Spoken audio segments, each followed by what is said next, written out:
if everyone is ready, we can start with the last presentation today. I will present my research about cycling aerodynamics analysis. I will start by giving you a little bit of background, how this all came about, and what problems we were trying to solve, and within what frameworks and methodologies. To start with the background, I will talk about two things. The first one is why is it important for the industry? Why is cycling aerodynamics information important for the field? First of all, when riders go into certain speeds, particularly higher above 30 kilometers per hour, most of the efforts that they use goes to pushing the air out of the way. And in this context, any even small aerodynamic gains and optimization may help them to save significant time in competitive settings, but also for enthusiasts as well who want to enhance their performance as well. My motivation came in because I'm interested in endurance sports, and actually my very first job that I worked was fixing bikes, and everything came on together beautifully to help me to contribute to this project as well. And the most important thing I think that motivated me was also the way I perceive engineering. It is just a way to help explain things that are happening in nature, and this was a perfect opportunity to apply this to a practical field.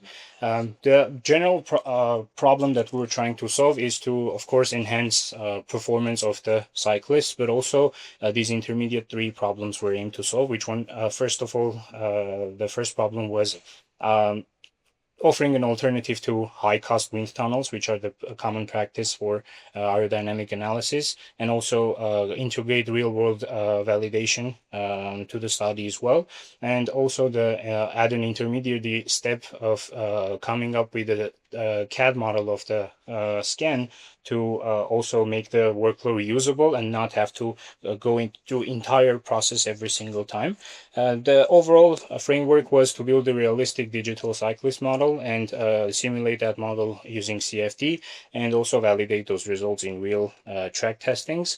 The methodology that was used was as follows. The first step was the 3D scanning, which proved to be the most challenging phase, and actually it could at the end be divided into a lot more steps, and proved to be the most a complex one. The second one was, after the model was available, we would go into mesh generation and making the CAD model, from where we would be able to also define the outer boundaries in the CAD environment, and then be able to transform it to transfer it to the CFD environment and simulate the airflow and get the aerodynamic information that we need. With the last step being the validation phase, we would also try to do the same experiments in real life and be able to compare the simulation results with the real life results. A little bit more deeper and detailed information about the steps. The first step was making the digital twin of the cyclist using a scanner, and it was aimed to use a multiple riding positions with different equipment to get as much information as possible. And the expected output was to get a highly accurate digital representation of the cyclist and the bike.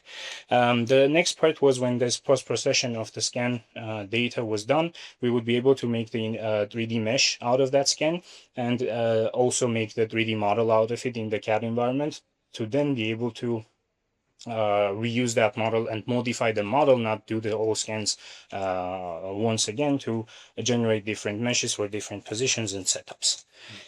The third step was actually the CFD calculations, where the finalized model was imported into CFD software and the airflow was simulated around the model, and key aerodynamic parameters were calculated, including drag force and pressure distribution for different cycling positions.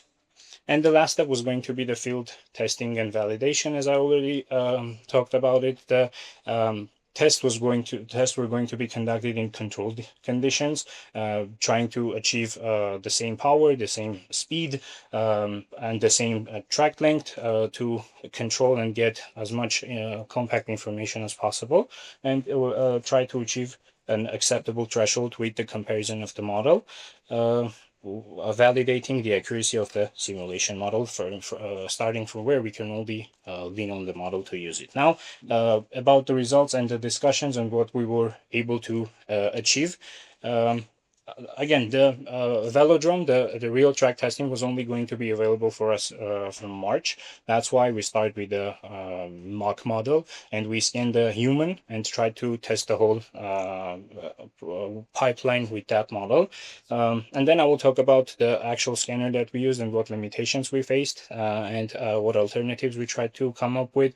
And after that, I will also show you the rest of the worksheet validated with a simpler case. This is the human model trial case. The very first result we got with the scan, where we can see that we have a lot of overlapped regions. Even the wrinkles on the clothes were visible, and this was also showed that we can get a lot of details from the scanner, but it also showed us that the post processing takes a lot of time, and it's not that easy to do, and it requires expertise. And at this point, we started to face the limitations we had with the scans. We used the Faro M70 scanner, which was available in the university, and it was tested in various cases, which was mainly practical architectural or object scanning applications. And after the very first scan, when we were able to go to the velodrome and conduct the scan with the cyclist and the bicycle method, we saw that we have the first limitation, which was using the highest possible resolution of the scanner versus the person being able to keep the composure and just keep the pose for a long period of time. That's why we have to find an optimized version of the resolution, so the person was could realistically hold that position steady. But the results show that even in that case, very small movements, including even breathing, distorted the geometry, and was actually captured by the scanner, making that models unreliable for future use. At that point, we already started testing alternatives and trying to see what else can be done to achieve the final result. Simultaneously, when we were doing the scannings with the Faro scanner, I was also doing the scans with my phone using the Polycam app, which can see the result in the middle. And the limitation with that was that the app could not distinguish the difference between the spoke area and the ground, and it projected the spokes onto the ground. And spokes are a very important and vital part of the geometry that contribute to the aerodynamics of the whole system, and it's important to have that geometry present. Another alternative method that we tried was photogrammetry, which was us taking pictures of the whole system, 500 and more pictures from different heights and different angles to be able to capture every single detail in the system. And with all the results, this is what we were able to achieve. I will go through layers with this thing. The very first layer was scanning with the three methods: the scanner, the Polycam app, and the photogrammetry, using the whole system of the rider and the cyclist. And that the limitation there was that the movement of the cyclist distorted the geometry, and we were not able to get a complete watertight mesh at the end. To eliminate that, we all tried to scan the bicycle separately, as the intended use for the scanner was more about being an stationary objects. We tried to scan only the bicycle to try to get better results. And again, we did the same with Polycam and with the photogrammetry as well. The best result, actually visual best result, was from photogrammetry. As you can see on the right part, below we have the point cloud, and upper part is the mesh.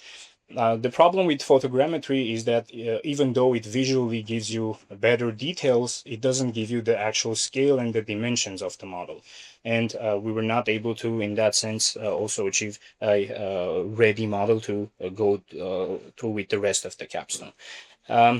One last thing that we also tried to maximize the use of the scanner was to again scan the stationary bike, but using enhanced tricks basically that came from the expertise of the people who helped us with the scanner.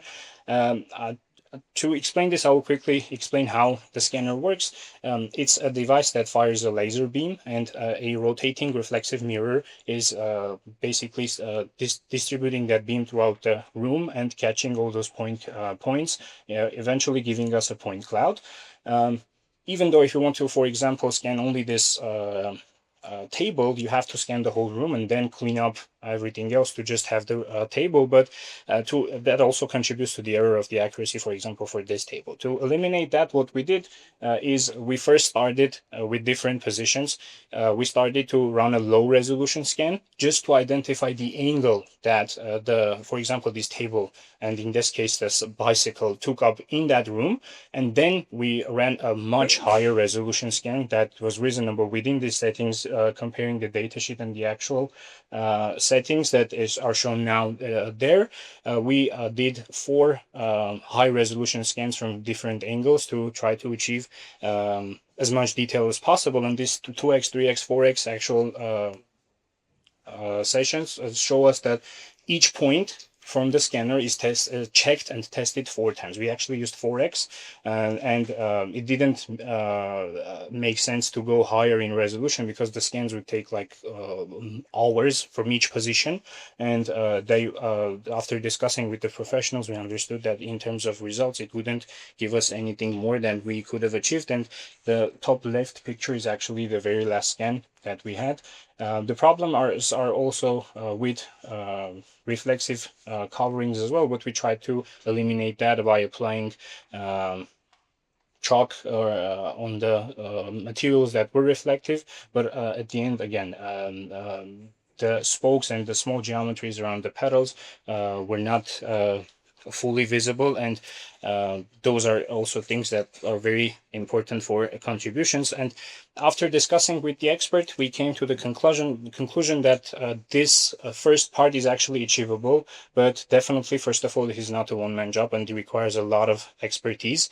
And we should not think about using different methods, but also using all of these methods together at once. So doing both the photogrammetry and the faro laser scanning, because all these methods help each other to get the final accurate result. Faro in terms of size and scale, and photogrammetry in terms of the details that we could see here. And all those contributions, even though after using all of these methods together, we have to still do a lot of post-processing work, which requires expertise in working with this kind of models with a lot of software such as Edgesoft Metashape, Reality Scan, the softwares that we used after, the MIME and CFD, and a great expertise in CAD modeling as well to be able to reconstruct the missing geometry. To validate the rest of the capstone, we actually obtained a model of a road bike wheel and simulated the rest of the process with that model to show that having the model present, the rest of the capstone will work. This first step is the first step of the meshing process. When you have the mesh ready from the scan, you put it into the CAD environment to define the outer boundary. And this big box is basically the air pocket in which the model is going to, in which the airflow is going to be simulated around the model. A little bit about the meshing process and how important it is. After the CAD model is ready, we transfer it to the MIME software, which is the meshing software and the geometry reconstruction software. Important part is that in that process, we divide the whole geometry into small computational cells, upon which the CFD does the calculations with the governing equations on each of those computational cells. And in this case, as you can see, we divide it into boundary families as well. And how we choose these boundary families is also very important, because it basically depends on 2 important things. The first one is the size of the geometry of the part that you're trying to reconstruct. For example, the small pressure tube needs to be represented with more computational cells to be able to accurately reconstruct the geometry. And the second part is the intended calculations. For example, if you want to understand how the airflow works around the spokes, you have to, again, make them, the computational cells, more dense there to be able to extract more information about that. And just to give you a perspective, only this wheel took 9 million computational cells, and on a 8 GPU core computer, it took 24 hours to calculate to do the whole CFD calculations. And if we had the model, the full model, it would take around 60 to 70 million computational cells, and just proportionally we can understand how complex the calculation also is. And now about the results. It will be divided into two sections, quantitative and qualitative results. The first part will be the qualitative and the visual results that we have. There are a lot more, but I only will talk about three important ones that will also be very important for the cyclist model as well. The first one is pressure. As you can see, we have high and low pressure zones here represented by the red and blue colors, and those actually represent drag sources, and to understand it we have to look at the pressure between two concepts. The first one is the stagnation pressure, which is the pressure where the airflow meets the geometry at first, and then after meeting that geometry how well the pressure is able to recover. And if that pressure recovery is low, it contributes to the aerodynamic losses, and in case of the full cyclist bicycle model we will be able to see which body parts or which equipment contribute to the high pressure losses, and be able to tweak those and understand how we can enhance the performance that way. The other visual basically result that we got is a velocity magnitude, which just shows the flow direction in all three directions, and the total airflow around the speed, and what wake and flow slowdowns appear in terms of the geometry. And for the full cyclist and bicycle model, this will be again an important measure, because it will show how the positions and the equipment contribute to the wake. And if we can achieve a smaller wake, we will see that that position is better for gaining more speed, for example, or enhancing again performance.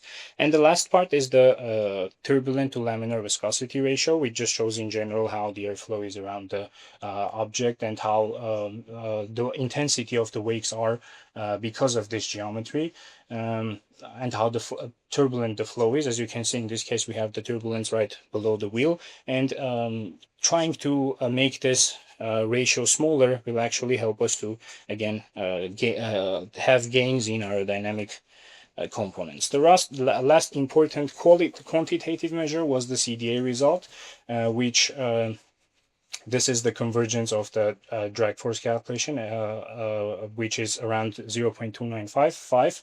And then using this drag force calculation, we were able to get the CDA answer, which was around 0.016 meters squared. And I also compared this to several studies to show that, as you can see, the measure is very close to the similar studies, and it was adequate, showing that if the geometry was present, the rest of the CFD worksheet produced reasonable results. And as this is a numerical calculation, it is important to check that all of the variables that were calculated actually converged.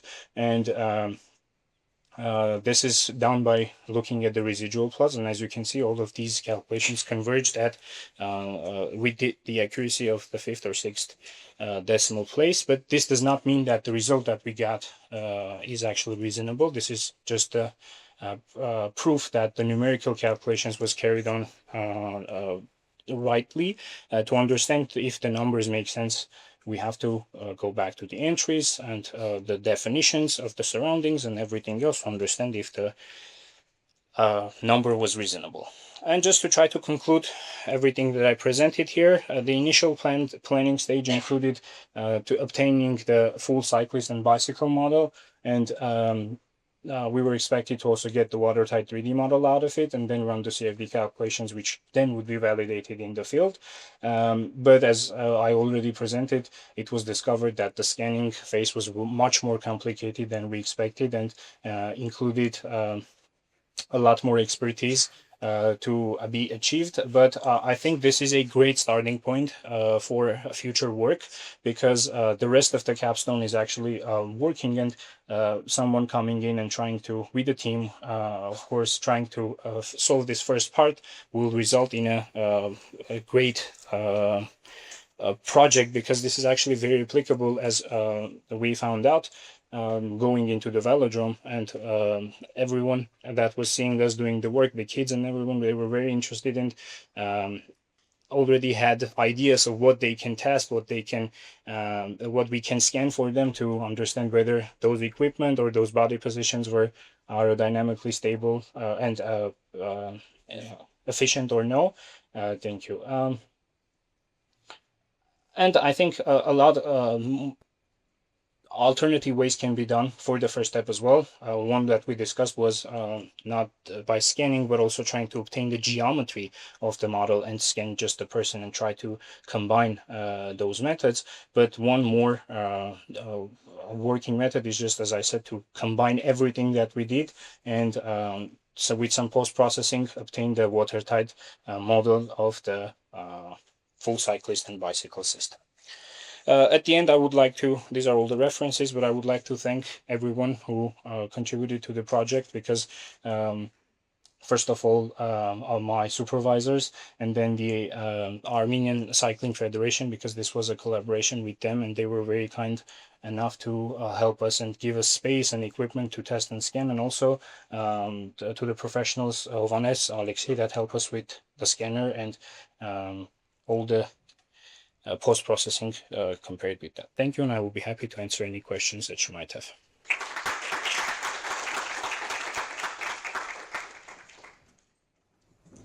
As a cyclist and aerodynamicist, I'm very interested in your work.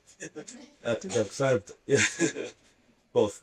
I think you mentioned in the end and very honestly that the scanning will consume too much of your resource, whereas you should have done with the ready available CAD models, and also you could play a little bit with the geometry variations of average cyclist to try and establish a base point and then go on from there.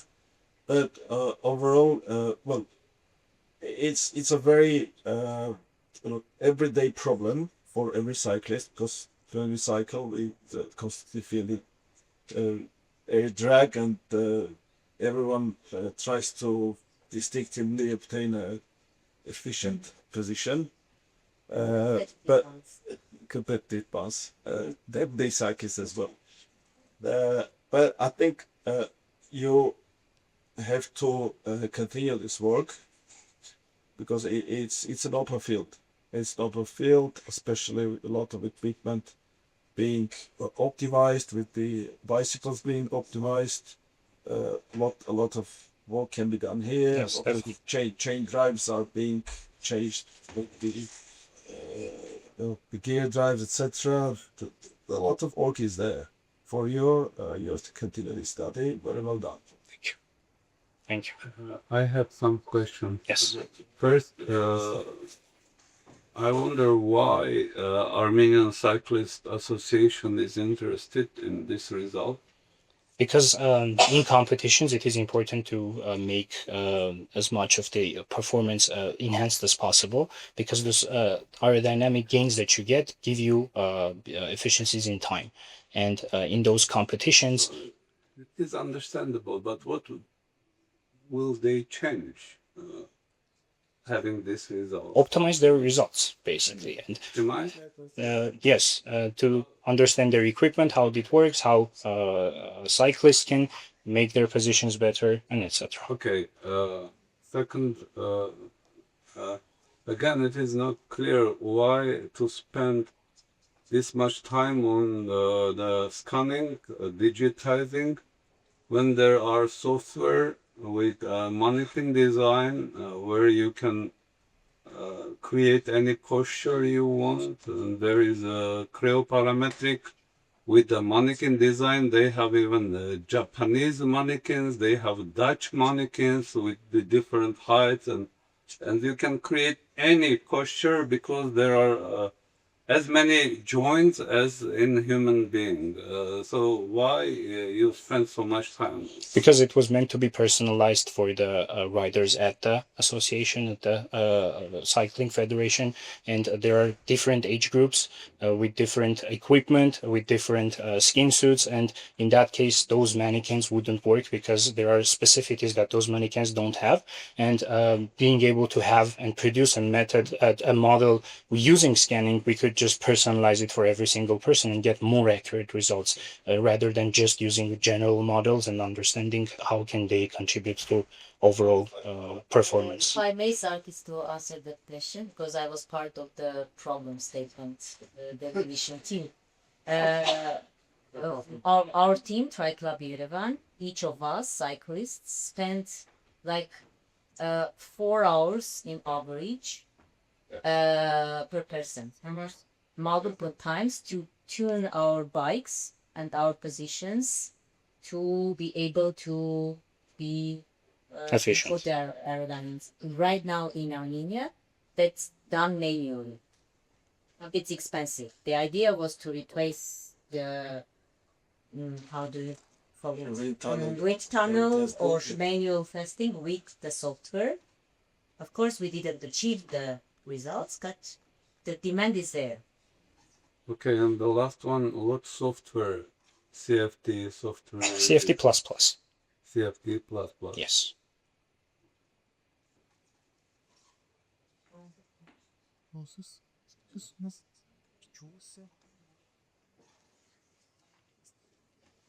Okay. Any other questions?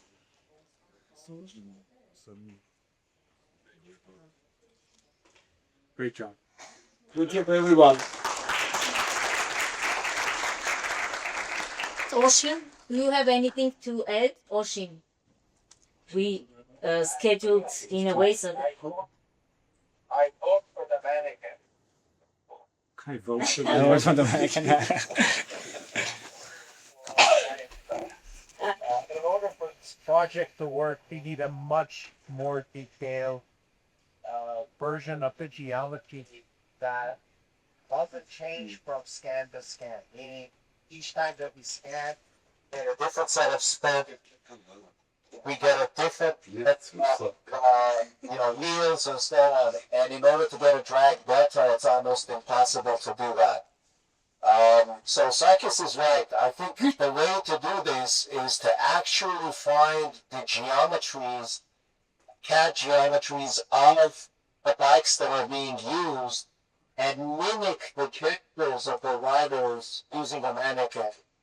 And then find the drag deltas using that rather than trying to get the scan. Now the scan can work, but in order to get the geometries from the scan to actually be CFD ready, you probably need somebody who has many years of CAD experience, which is almost impossible to have in a student at this level.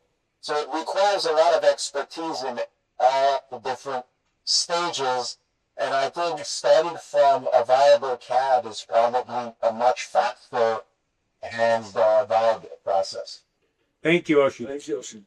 And this is working out.